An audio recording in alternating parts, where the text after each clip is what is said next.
Hi, welcome to the Voices on the Edge of Change podcast. I'm delighted to say that I'm joined with Lyndsey Simpson from 55 Redefined, who's joining us today to talk about the work that she's doing in redefining the workforce for the over 50s. Whether you're male or female, Lyndsey is going to be a great listen. So, Lyndsey, hi. How are you?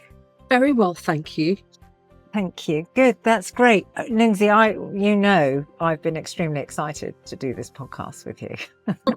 I mean, I probably could get told off for stalking you on LinkedIn, but I think we've got Della Wolf actually to thank ultimately and to Jill Butterworth. I think I better give a mention to Jill Butterworth, but the wonders and powers of LinkedIn. Amazing, isn't it? How we all connected to people. We're all connected. 2 degrees of separation, isn't it? It is. And I think what's really fascinating, and we'll get into it in the podcast, is the parallels between Women in Change and 55 Redefined, and a little bit more about, because I see you on a real mission here right now, a powerhouse and a trailblazer, if I can use those words for you. That's very kind of you. No, but I think given your energy and what you're trying to do is so phenomenal that one of the reasons why I wanted you on the podcast was to really, one, highlight what you're doing, but really to make a noise about what you're doing. Because one of the things about Women in Change is that we are a network that offers opportunities for women to come along together to form a camaraderie to make really impactful change. And I see us as people that can help support what you're doing, but also you're actually helping our cause as well. So I think there's real synergies. There is, and midlife women, of which obviously will be one segment of your audience, but we support men and women in midlife and beyond. But there is even more need to support women, actually, because they are disadvantaged by the time they hit midlife. So, for example, their pension pot, as you're hitting age 50 as a woman, is typically 39% less than your male equivalent. And you also will live longer than your partner and your male equivalent. And so, being able to work, change, lifelong learn and grow from midlife into later life is so critical that I agree. Anything that we can do to drive that message and drive pathways for people in this demographic is critical. Well, yeah, and being one of those statistics right now and thinking that I should be on the scrap heap or that I should be taking my redundancy, which by the way, I did. You didn't then just roll off into the sunset, though. You then used that to then go, right, well, what am I going to do next then? How do I start up a business? Well, I'm not just that. Even if I didn't want to start a business, who am I? Because my identity, and we're not here to talk about me, but we're here to talk about everybody else. This real sense of, particularly up my generation, the one after the baby boomers, this sort of sense of you work in an industry for X amount of years, you work to get your pension, you get your pension if you're lucky enough, by the way. And I'm probably one of a very small minority of people that had that sort of golden handcuff pension. There aren't many people left that will ever get that again, and certainly not my children. So this sort of sense of that we will get into that and have that. But actually, even though I've got that, Lyndsey, it's not going to last me past 80. So the reality is, even if I wanted to hang up my hat, I can't. So, and we'll get into this as well in the podcast. So I don't want to go too deep now, but that sense of I've got all this love, knowledge, information that I'd like to give to other people. And I don't get that chance because I'm just sort of told to go. So how do we offer that? So why don't we wind back a little bit? Because we sort of jumped right in, which is so exciting because we've been so excited to meet you. But just for the benefit of our listeners and for people that perhaps really genuinely don't know much about 55 Redefined, I'm really interested to know, why do this? I mean, why start this? What was your background? What led you to 55 Redefined? Yeah. Okay. Well, I am 46, so I should probably set that one out straight away, that I am not in my target demographic, which is over 50. But when I set up the business 4 years ago, I gave myself 8 years to change the world before I was in that demographic. And it was going to then be seismically different as a world without ageism, without limits placed around age. But what got me to that journey? So I'll do that piece first, and then I'll show you a little bit about, what is 55 Redefined? What do we do? So early career, I was a banker. So I worked for Barclays in my 20s through their graduate program and on for 8 years. And typically was buying and selling companies for them and writing their 3-year strategy. And so decided quite early on to be an entrepreneur, and it would be far more fun to buy my own companies and set up my own companies than do that for a bank. And so I bought into one of our suppliers, who were a recruitment company at the time called the Curve Group. Never been in HR, never been in recruitment, but was an underserved customer base because I was buying lots of headhunt and recruitment, and I could see just the mismatch between the industry. So had that business for 12 years and various others along the way. I've had consultancy businesses, bars and restaurants, you name it. Some would say attention deficit disorder, but You're busy. It's been a busy. So this one is my 8th business. But where the genesis of this came about was literally, 4.5 years ago. So I picked up a call from NatWest, who, if you've got international listeners, are one of the big 4 UK banks. Yeah. And they had a problem. They had a decade of work in the 1990s that the regulator, the FCA, had told them that they had to unpick because they potentially had misadvised, a range of customers in that decade. And so they decided they needed bankers from the 1990s to come and review the case files so that they could make a judgment that in that moment in time, was that good advice? Was that bad advice? But they weren't allowed to hire back alumni because they would recognise the names in the files and be marking their own homework. And so they rang me. They're like, you understand banking, and particularly this world of corporate banking. You understand the world of recruitment. Where do we find retired bankers in their late 50s and early 60s? That was the problem statement. And so I still have my Barclays mobile number from the 1990s that I've ported with me ever since. I mean, it's tens of thousands of contacts now. And I literally just set about ringing ex-colleagues that I hadn't spoken to in over a decade that I remembered their name of, and asked them if they wanted to unretire and come up back and work for me as a contractor for 6 months and do this piece of work. And in 8 weeks, I hired 400 people out of retirement with just mobile phone calls. And so it was staggering. And it was 2 light bulb moments. The first light bulb moment was that there was no marketplace. There was no way of all of these people who were later in careers or early retirement that could re-engage with work or re-engage with brands and employers that weren't going to waste their time and tell them that they were overqualified or not a cultural fit or all of the adjectives they used to reject older candidates. And then the second piece, which is where I really then lent in, which was the genesis of what I'm doing now and why I became a self-confessed ageaholic, is the fact that all 400 of them told me that the biggest mistake of their life was retiring. It was the biggest mistake of their life. And I wanted to understand this because I was at that time, 42, and my measure of success was early retirement. That's what I was gunning for. I'm going to be retired by 50. That's why I'm building these businesses. I'm going to sail off into the sunset.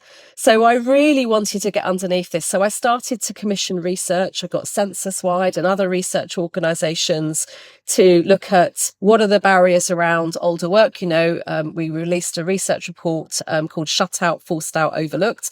I think the title probably gives you a sense of what the findings were. We released another report around the unretirement uprising. And, is this just a microcosm of people that want to come back to work, or is this bigger? Is this every industry, every level of affluence? And what the findings told me, Louise, was that actually we had a massive, massive disconnect.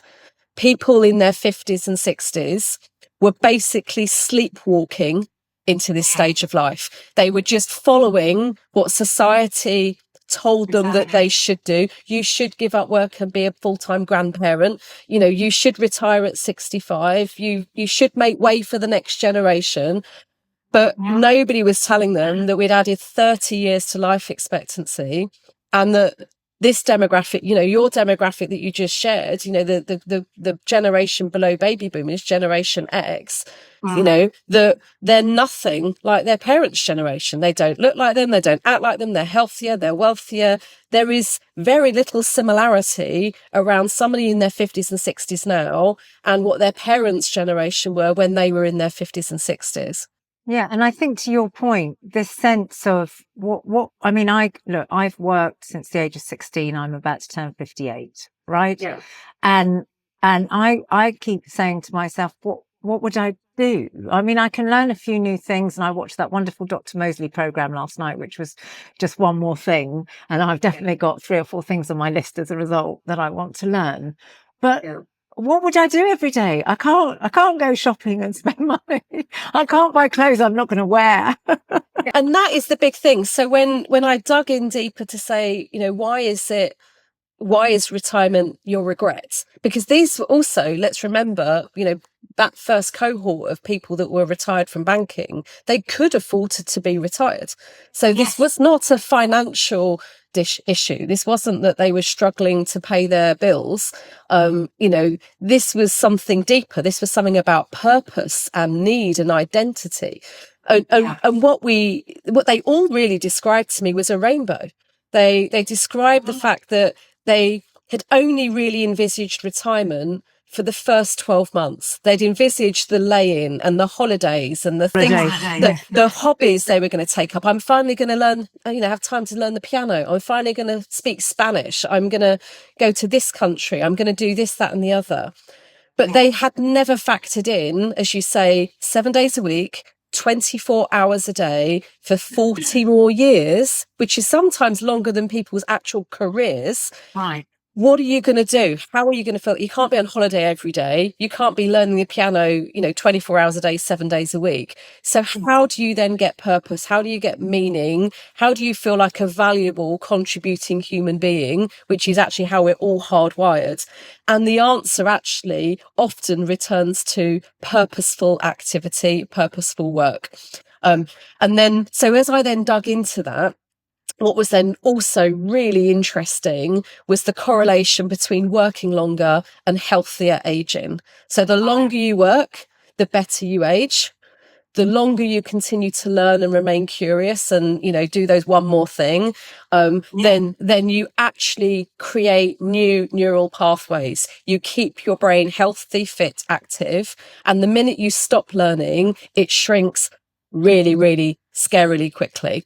And actually, Lyndsey, just sorry to interrupt you, but because I literally did watch this first episode of the first series of the last series, unfortunately, of Dr. Mosley's program on BBC One last night, which for those of people listening back to the podcast was the 21st of October, 2024.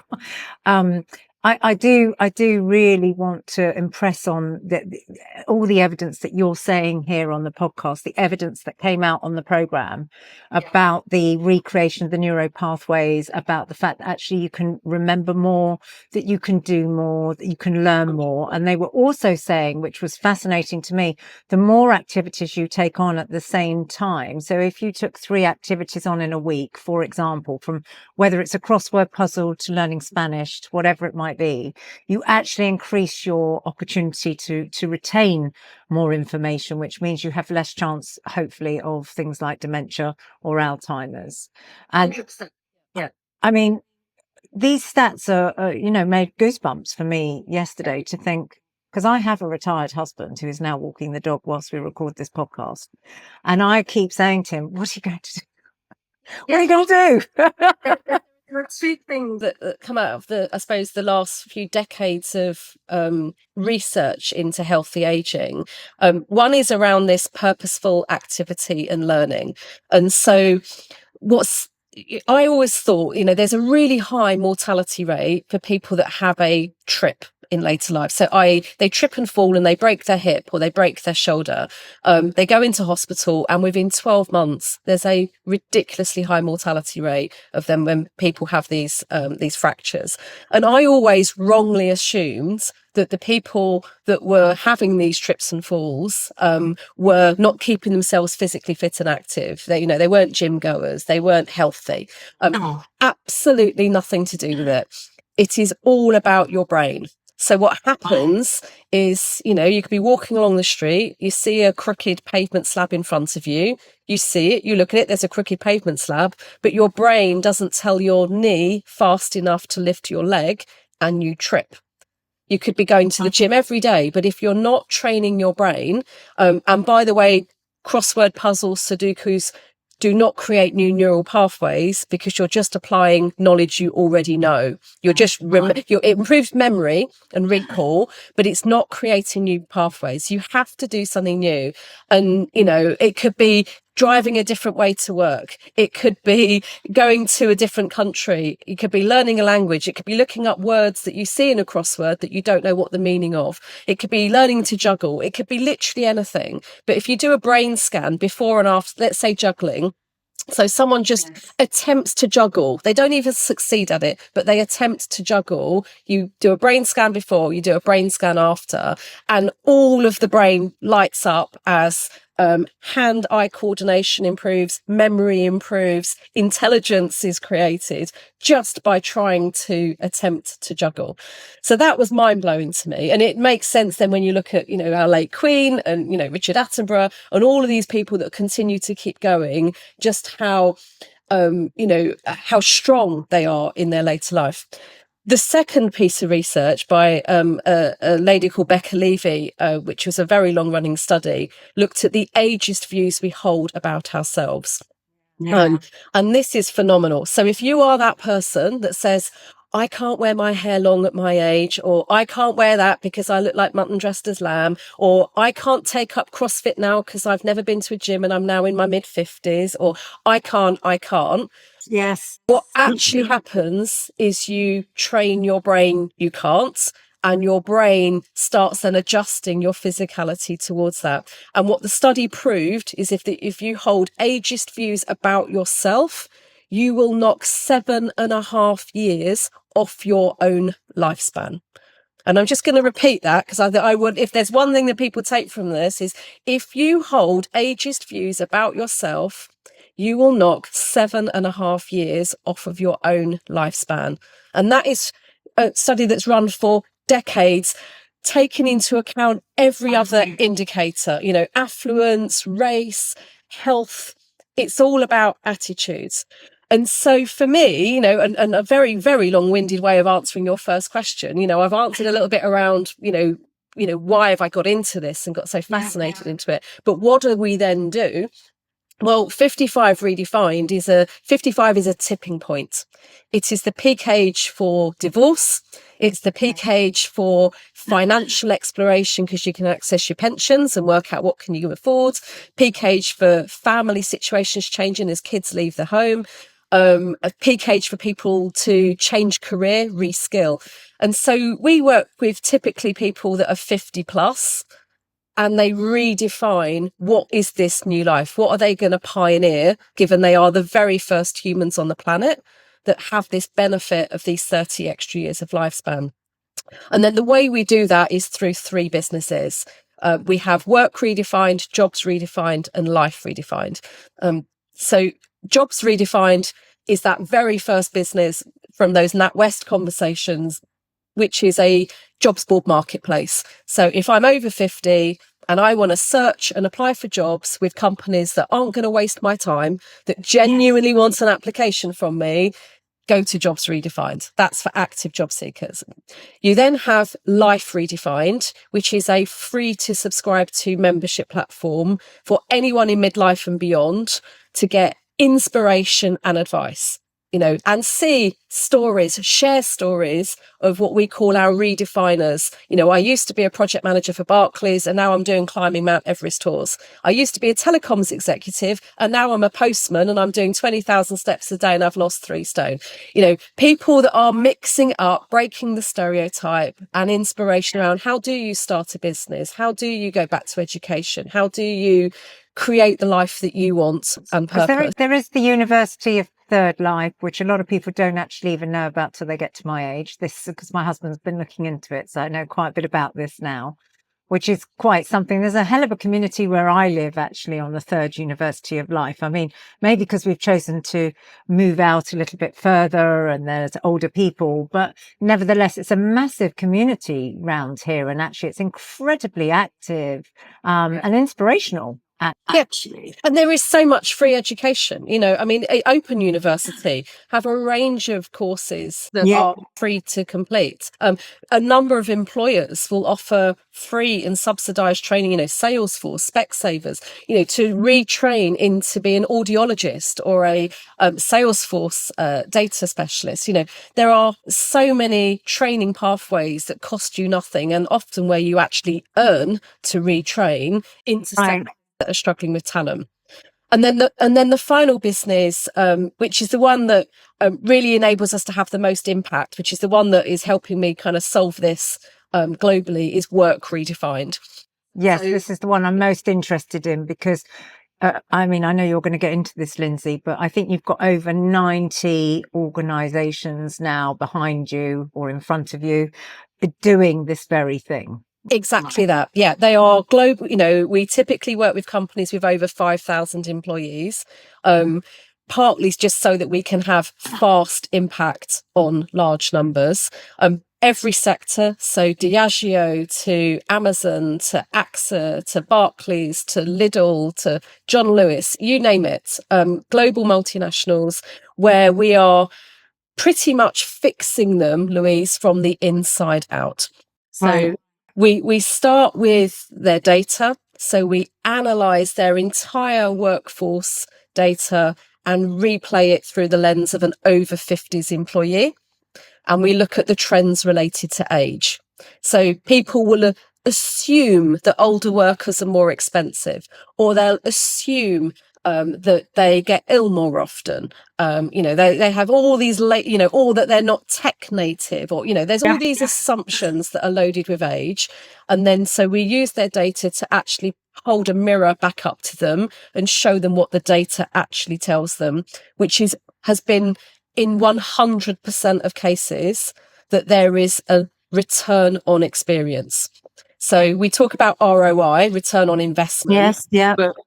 But workers over 50 deliver a return on experience, which means better customer outcomes, less complaints, more revenue, better engagement, better performance. And that becomes then tangible. So we know, so if we're working with clients that have got like high volume, let's say contact centers like Barclays or EE, for example, we know that if they hire somebody over 50, they are 5 times less likely to change job in the first 18 months than a hire under 30. So you massively start to bring down the cost of attrition. Yeah. We know that across all of our clients that a worker over 50 is 200% less likely to take a day off work sick. 200%. Sorry, I just want to say that again. 200%. Like to take a day off work sick than a colleague under 30. They don't show up with duvet days or hangovers. They don't call in sick, even with a chronic critical diagnosis. So, if we see someone's had a cancer diagnosis that, a critical state, the older you are, the one thing that you want to do is to continue to work to retain a routine and a sense of normality. You don't want to be sitting at home 24 hours a day pondering the state of the world as being ill, which is different to when you're earlier in your life. It's a very different reaction to illness. So all of these stats, so we start with the data, We then start with education. So we start educating the C-suite, their leaders, their talent acquisition teams, their HR functions around the value of age and around the value of creating intergenerational teams and what a performance uplift that delivers, and knocking out any of these kind of biases and stereotypes that we see along the way. And then what we really focus them on is an age strategy. So now they know their data. Now they know that, for example, in the UK environment, that 1 in 2 workers will be over 50 by 2030. So just 6 years' time, 50% of the UK's workforce will be over 50. So how are they going to solve for that? How are they going to help people work until their 70s and beyond? What does that mean in terms of the future of work and more flexible and fractional working, where people can have a 10-year glide path into retirement rather than I'm working and then I'm not? Well, in some cases, Lyndsey, I had less than a year to understand that I wasn't going to have a role. My husband, who got made redundant during COVID, had 48 hours notice. After how many years of service? 37 years in one organisation. 37 years in one organisation, 40 years in the same sort of role in life. Yeah. And his role was in a breaking news environment. So every day he'd woken up to an absolute tragedy or some sort of nightmare. I don't think there was a day, I mean, I've been with him 20 years. I genuinely don't think there was a day where we didn't wake up to a heart attack moment of something going on. So his whole body and his whole being was this moment of panic, if I'm honest. Yeah. So he was in a default moment of panic. And then the next day he woke up, and like you said, we had the 3-month honeymoon. Okay. Of, gosh. I think Prince Philip died very shortly after he left, and he suddenly realized he didn't have to deal with the arrangements of the funeral. But seriously, he was like, oh, I don't have to do that. But that sense of, so you go through that honeymoon period. And then I'm going to be very honest with you, Lyndsey. I went out and bought him a dog. We've never had an animal in our life, in the whole of our kids haven't, nothing. But we bought an animal because I personally felt he had to have purpose to get out of bed. And if he had to walk the dog every day, he would have a reason to get out. I was so nervous that he wouldn't have a reason to get up. Yeah. Purpose. You talk about purpose. And it's critical, as I think I alluded to, as humans, we are hardwired to, whether we resist this or not, to be part of something that's bigger than ourselves. We are hardwired as humans to that. Our value, it's always, you get more out of giving than sometimes you do out of receiving, because actually we are hardwired as humans to do that. And so when you've been doing something for such a long period of time and that's taken away from you, and you've not been able to process creating a legacy, so you haven't trained up a successor. This isn't your choice. This is, that choice has been taken away from you. Your entire identity is what you do rather than who you are. You don't know how to describe I can yourself. Relate to that. Look, I was Lou Robey at the BBC, 25 years, and I put on a post very recently on LinkedIn, actually, to help others, because I think 1,300 people are leaving the BBC in less than 6 months now.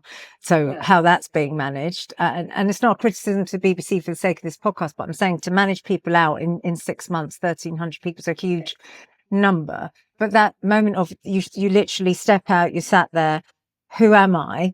Who am I? I actually said in my post on LinkedIn that I grieved. And I think I grieved for 3 months. Physical grief of that I wasn't that person, or who was that person anyway. Well, and our self-worth is wrapped up in that. So it's not just our identity, but our value as a human is, well, am I not wanted? Am I on the scrap heap? And so, where, you have to go through that process, but to come out the other side, the question I like to ask people the most in this stage of life is, what do you want to be when you grow up? Yeah. Oh, well, I it's so important. Because what you've done to get you here is not now what you need to do to get you where you want to be. And so just because you've done, just because you were an accountant for 30 years, or you've worked in broadcast, or you've worked in financial services, that does not define you. And it also doesn't mean that that's what you need to do next. My dad, bless him, ran a butcher shop for many years because that's what his dad did. And when, butchery started to come down in the 90s and the 80s and 90s, it's like, what do you want to be? And he's like, well, I used to love playing with a post office set when I was a kid. So he bought a post office, but that genuine, thing of what is it that you want to do? What do you enjoy doing? Is it that you like people? Do you want to lead people? Is there sectors you're interested in? Do you want to start your own business? Or actually, do you love the job that you did? In which case, how do you now deploy that in a different way? Do you become a consultant, or do you look out companies that you can work 6 months of a year and be out 6 months of a year? But you have to start to create a bit of a structure around what is it that you want to do. And you also have to untrain your brain about things that you thought are important to you. So, if we're now in an age where our careers are going to be running 50, 60 years rather than 30, 40 years, then our pay and progression cannot just be upwards and linear. You can't just keep getting a pay rise just because you've gone round the sun another time, because you will just price yourself out of employment, actually, because you become too expensive in role versus hiring somebody and training them who hasn't worked there for 20, 30 years. But the advantage is you're no longer in this wealth accumulation phase. You're not in your 20s. You're not trying to buy your first property. You're not trying to get on the housing ladder. You're not, doing this for the first time. So think of what you trade in for flexibility. And actually, is the money important? Is it important? Because if it isn't, then you can do amazingly purposeful and impactful work on much less money, or quasi, I'm going to work 2 days and earn the corporate bang because that's going to pay my bills, my mortgage, and I'm going to volunteer 2 days a month and do something that fills my heart with joy that I've never had the time to do. But what it all comes down to is it's this quite a difficult process of really asking yourself, what is it I want to do? And removing this limitation that somehow you need to retire, or that there's any age limit. There's nothing stopping you starting a business at 60, at 70, at 80, nothing other than your own limitation. Well, you look at Trini, right? 43 pitches. And she's now worth over 300 million at the age of 58, right? And she started at 53 to try and raise money for, I know some people may feel she had a bit more opportunity than others, but she still had to do 43 pitches to get Trini London off the ground. I'd just like to pick up on a couple of points really that I think you raised that are worth saying. I think the thing around that I don't think we understand or do enough around, and I know it's something Women in Change is going massive on actually, is the word legacy. This opportunity to understand legacy. So why are Sarah and I doing Women in Change the way that we're doing? Because trust me, we've not taken a penny out of this business in 2 years, right? But the reason why we're doing it is because it is about legacy. It's about our legacy and doing something really impactful in the world. And Women in Change actually is going global. We're opening in 3 different regions by the end of this year in 2024, because other women are seeing it as part of their legacy and saying, the lady in Canada that's opening up is an ex-police commissioner from the Canadian police force, but she's going, oh my God, I got to do this. I want to be on this bandwagon. So I think the thing about legacy is really important. And I think about purpose. Why am I here? we don't know each other very well, Lyndsey, and you may not be on board with this, or some of my listeners might not be on board with this, but I'm very spiritual. And my sense of feeling in life has been, what have I come here to leave to do? What is it? And it's not about halos or awards or gongs or MBEs or any of that sort of stuff. It's about, what have I come into this world to do and left an impact for, so that when I've gone, somebody would say, well, if it wasn't for her, at least this was done. And that's not for a gong. That's about saying it was worth me coming into this world to do something, because we don't know how long we're here for. That's the one thing we don't know. We know we're here. We don't know how long for. Some people are here for longer than others. But what is it that I could do? So to your point, that legacy, and I think that businesses, apart from what you're doing, I think the whole work around legacy and knowledge. You know, Leo, who's a wonderful man that does our podcast that you met just at the beginning of this podcast, along with my husband and others, were phenomenal editors, broadcasters at the BBC. And I know, and again, I'm not having a dig at the BBC, I promise you I'm not, but I'm talking about this, what nationally as organisations, none of them have taken their knowledge and repurposed their knowledge back into the workplace. So you've got the likes of Leo and David, who have probably got nearly 100 years worth of service, working through 3 or 4 decades of broadcasting that have never been spoken about to anybody to give them any knowledge. And the disconnect is, you know, particularly in the UK, we're a nation of small businesses. You know, 80% of employment is by small businesses. And so for those small and upcoming firms led by people of all ages in the broadcast, the sector, I mean, they would give their right hand for people with experience to join them as non-exec directors, to help them one day a month, to mentor their team. And so again, finding these pathways into, you know, other companies in the sectors, as you say, it isn't always about going, I need to earn what I always earned. It's actually, I do want to give back. I want to leave an impact. And where I think spirituality meets with science, is actually, a little bit around manifest. Manifest. Yeah. You got me there. You know, what I was saying around the ageist beliefs, well, you know, the adage is true. You know, if you believe you can or you believe you can't, you're right. And so what you manifest and what you believe and what you train your brain is the science. And then spiritually, what you believe and what you manifest will come true. Oh, I definitely believe in the whole manifesting situation. And actually, I think, you know, you can see that if people are negative in life. I remember during lockdown, I had a phone call with somebody. We're doing this deep dive into how you connect with people when you speak. And her view was, I never have had a good conversation, whatever conversation I go into. I've just never had a good one. And I said, well, do you ever think that you will have a good one? She said, well, never, because it's always bad. So I said, well, then the likelihood is every conversation will be bad because that's what you expect it to be. Exactly that. It's exactly that. And so, you know, I do think, you know, legacy, is really important. And these are the things that, but we run so hard in our careers that we just don't ever stop to pause and think of actually what is now more important to me. So, you know, it's not negative to want to spend more time with loved ones. No, it's not negative to want to travel and see the world, and you shouldn't have to give up work to do so, you know. And so thinking around, how do I design the life that I want over the next 10, 20 plus years? And really, you know, and you do have to think about it. No one's going to do it for you. No, you have to have a plan. You have to have a plan. And the challenge is that there is kind of no one in front of you. You know, your parents' generation did not have this life experience.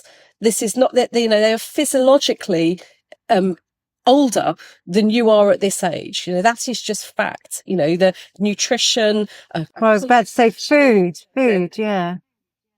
All of these things have added to our longer, healthier lives. And so it is a case of now saying, well, yeah, am I going to be one of these people that just sleepwalk and gets done unto and then gets into a downward spiral, which then does absolutely end up exactly where you think it will? If you continue to go on that negative loop, that is where you will end up. You will end up old, you'll end up frail, you'll end up ill, and end up probably quite sad, you know. Or do you actually want to say, well, what is it that I can do, what I want to do? And I'm not saying you want to then work full-time, full kilt for the next 20 plus years. What I'm saying is that purposeful activity, that could be volunteering, it could be learning new things, it could be going back to university, it could be mentoring others, it could be starting a business, it could be working in a brand new sector and reskilling, that you need to decide what is it that you want to do when you grow up. Yeah.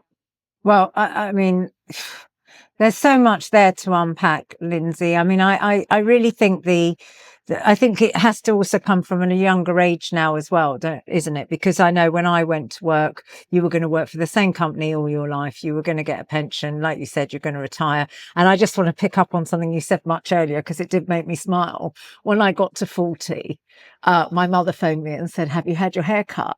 And I went, "What do you mean, have I had my hair cut? Why would I have my hair cut?" Because you don't know me very well, Lyndsey, but if I showed you a picture of the age of 15 and at 57, I've got the same haircut, right? So it might have slightly different layers and things, but essentially it's still long.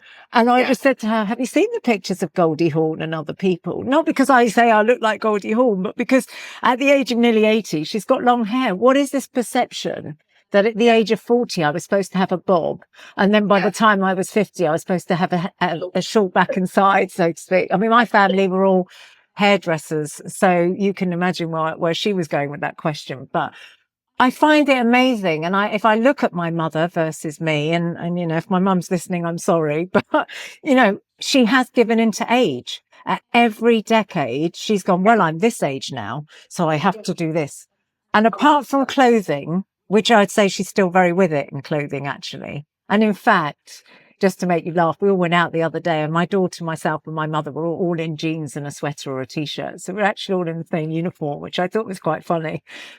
But apart from that, there is definitely a different mindset. And she says to me, "I find you very exhausting. You're exhausting me with what you're doing," which is interesting, isn't it? You have to respect other people's opinions, but tune out from the white noise. And this is not their life. This is, you know, you have one life to do what you choose to do it. You know, I have a phrase which I won't swear on your podcast, but if it starts with F and ends in K, and has a couple of asterisks in, but it's at your age. I mean, literally, you know, screw it. You know, how you let it define you, how you let it restrict you, how you let it shape you is all within your control. You know, you can, of course, give in to social expectations and family expectations. I mean, I mentioned, you know, Life Redefined, our consumer platform. You know, one of the common questions we get asked from women in midlife is, how do I tell my adult children I don't want to look after their children? Oh, yeah. Expectation that women are just going to say, "Oh, sorry, I'm going to give up my successful career now and go and do 3 drop-offs a week and be the caregiver to my grandchildren," because that's what their mum did. We'll also think there's some other economic nightmares going on that itself, which is a whole other podcast. 100% around the cost of it. But the women we talk to that are working, like, I'd rather pay towards the childcare than give up my life and my career in my prime.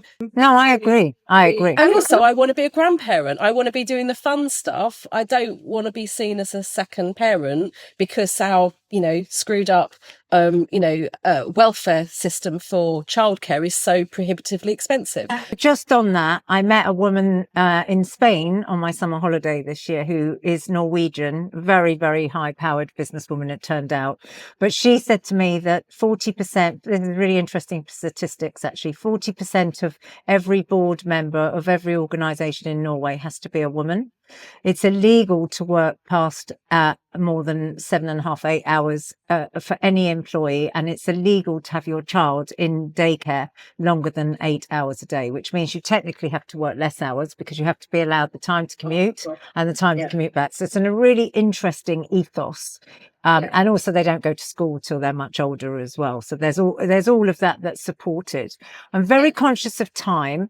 I just want to pick up on a couple of other things because although we were quite structured with our questions, I think we've worked around most of them. But I think if we had to quickly just sum up for the podcast, the biggest misconceptions that we think employees have about the over 50s, you said some of them. The fact that we will be ill, the fact that we won't want to work, the fact that we will want to retire. Are there any others that you wanted to call out in terms of that? Technology. So people assume that over 50s can't work tech. And again, sometimes this is perpetrated by the individuals themselves going, "Oh, I'm rubbish with iPhones," or "Oh, don't give me this new bit of technology." Rubbish. You know, you're able of learning, absolute rubbish. You can choose that you don't want to engage with tech, But again, it's a choice. You can learn to do it the same as anyone else can learn to do it. And so again, we find that, everybody gets tarred with the same brush. So some of the best technologists I know, and I've worked with, are in their 50s, 60s, and beyond. And there is nothing they don't know about new technology and are interested and curious in it. And so again, I think that's one where we have to not give in to the self-deprecating attitude and commentary that we might make about ourselves. So yeah, it may be you're not confident with tech. Well, then ask to be trained on it. We're all in a state of AI at the moment. I know. Everybody, all it does in my mind is it levels the playing field. Well, I think it helps. I don't have a VA half the time and I can do way more faster. There is everybody at every age is getting the new technology at the exact same time. No one is more predisposed to know how to use it and how not to use it.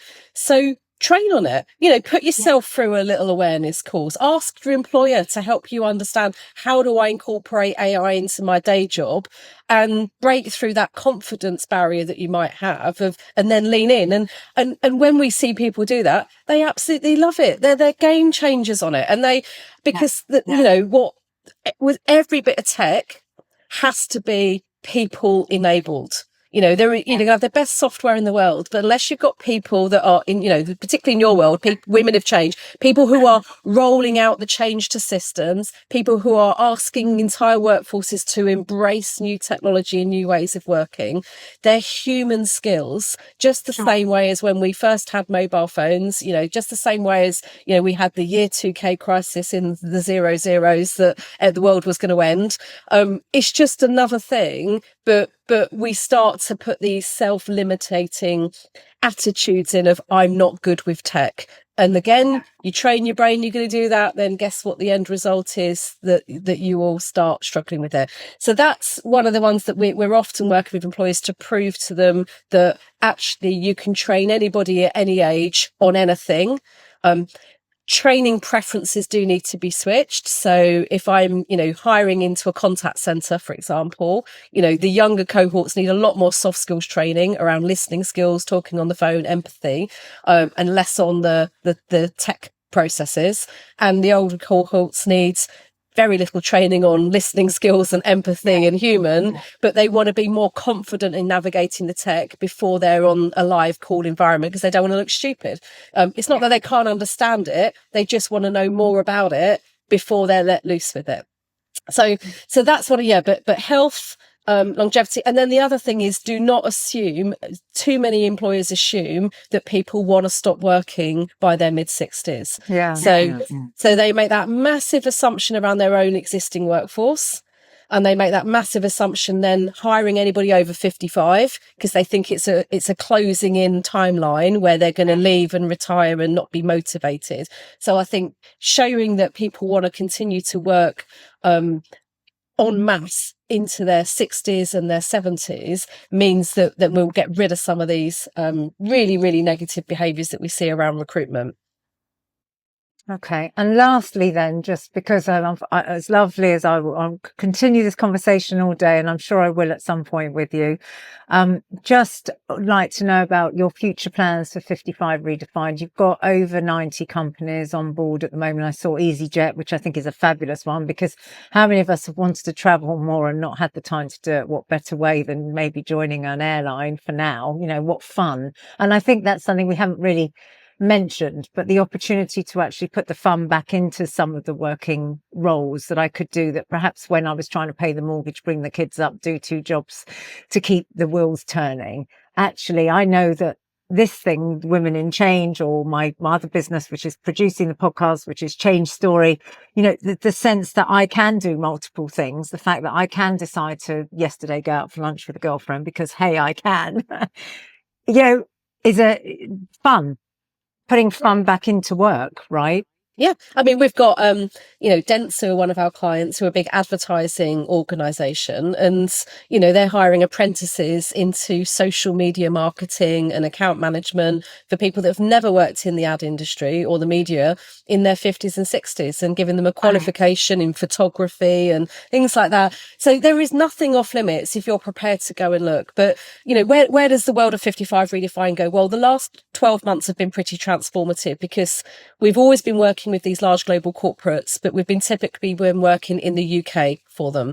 So over the last 12 months, they have lifted us into their global territories. So we're now in 44 countries. Wow. Because what's interesting is that the UK on this topic of aging workforces, the UK is leading the way. We are absolutely showing the rest of the world, how do you unlock the power of over 50s talent? And so, for the AXAs, the Diageos, we're now being exported globally and supporting them.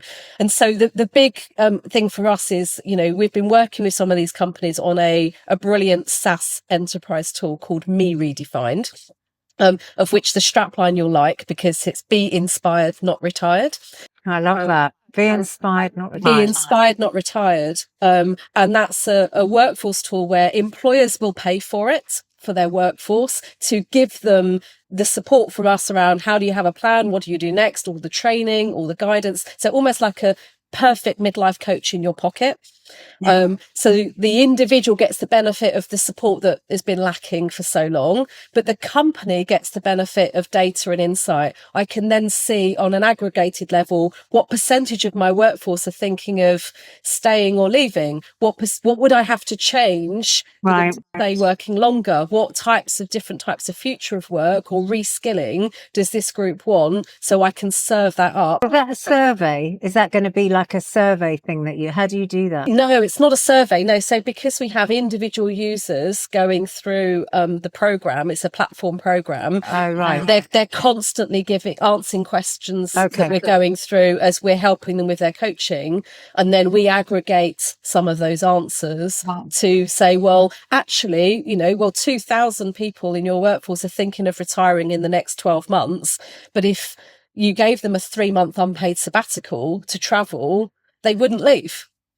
So why don't you do sabbaticals? And then all of a sudden there's 2,000 people you don't have to rehire and lose that skill, because they do get the opportunity to do that 3-month stint around Australia or the global tour of whatever they want to do. So that's our big change. And that means that we can then be in any market, in the future, be in any language, because we're creating these tech solutions, but fundamentally enabling everybody everywhere to be inspired, not retired. Well, I absolutely love that. Be inspired, not retired. I think that's a fabulous way to close the podcast. But can I just say, Lyndsey, I have been watching you through LinkedIn, but obviously through some contacts now. And I have had the pleasure to meet you in person a couple of times now at a wonderful club in London. But I will just say that you are an absolute powerhouse, and I feel immensely privileged to know you, but to be able to champion your work. And I hope that with Women in Change, this podcast and many other things that we will have the opportunity to do. And for those of you who are listening to this podcast, Lyndsey would have probably have spoken at our summit by the time this podcast goes out. But do have a look at the Women in Change website, because we will be putting Lyndsey's talk up onto the website. So hopefully you can watch that back. But Lyndsey, it's been an absolute privilege. I know you're an incredibly busy person. I really value the time that you've given us, and anything we can do to support what you're doing is just to the benefit. And I know that we are Women in Change, but we have a lot of male allies, and a huge amount of male allies, actually. So I think we're in the same game for the same people. So thank you very much indeed. Thank you. Lovely talking to you, Lou. All the best. Take care now. Thank you.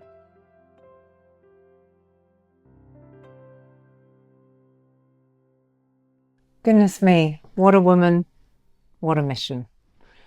Redefining the whole 50 market, that's no mean feat. And I didn't get to ask her the $6 million question, was how big is her team? I'm not really sure it's very big at all. The days I've bumped into her, it's just her and Harriet. That said, she's on an incredible mission. I don't know what you took away, but I took away over 90 organisations on board with redefining the over 50 market. The fact that this isn't just for women, regardless of us being women in change, this is for men and women. That if we don't keep our neuro pathways working, and that means learning at least 2 to 3 new things at a time, our brains will get smaller, we stand more chance of dementia, we stand more chance of Alzheimer's.